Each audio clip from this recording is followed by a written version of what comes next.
Leviticus 5. If anyone sins because they do not speak up when they hear a public charge to testify regarding something they have seen or learned about, they will be held responsible.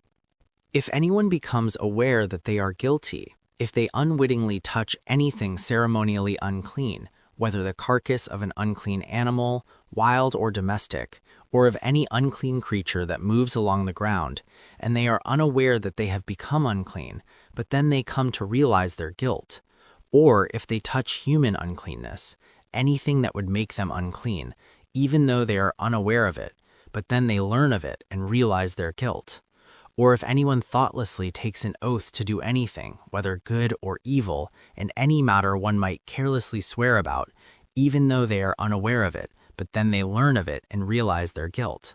When anyone becomes aware that they are guilty in any of these matters, they must confess in what way they have sinned.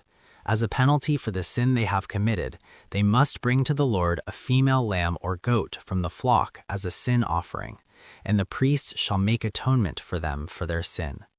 Anyone who cannot afford a lamb is to bring 2 doves or 2 young pigeons to the Lord as a penalty for their sin, one for a sin offering and the other for a burnt offering.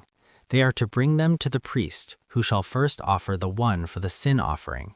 He is to wring its head from its neck, not dividing it completely, and is to splash some of the blood of the sin offering against the side of the altar. The rest of the blood must be drained at the base of the altar. It is a sin offering. The priest shall then offer the other as a burnt offering in the prescribed way and make atonement for them for the sin they have committed, and they will be forgiven. The rest of the offering will belong to the priest, as in the case of the grain offering. The guilt offering. The Lord said to Moses, "When anyone is unfaithful to the Lord by sinning unintentionally in regard to any of the Lord's holy things, they are to bring to the Lord as a penalty a ram from the flock, one without defect and of the proper value in silver, according to the sanctuary shekel. It is a guilt offering.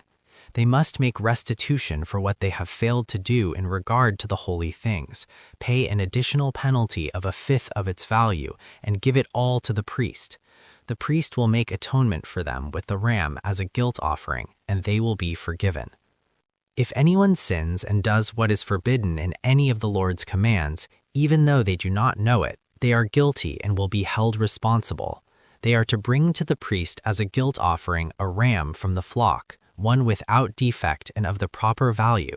In this way, the priest will make atonement for them for the wrong they have committed unintentionally, and they will be forgiven. It is a guilt offering. They have been guilty of wrongdoing against the Lord.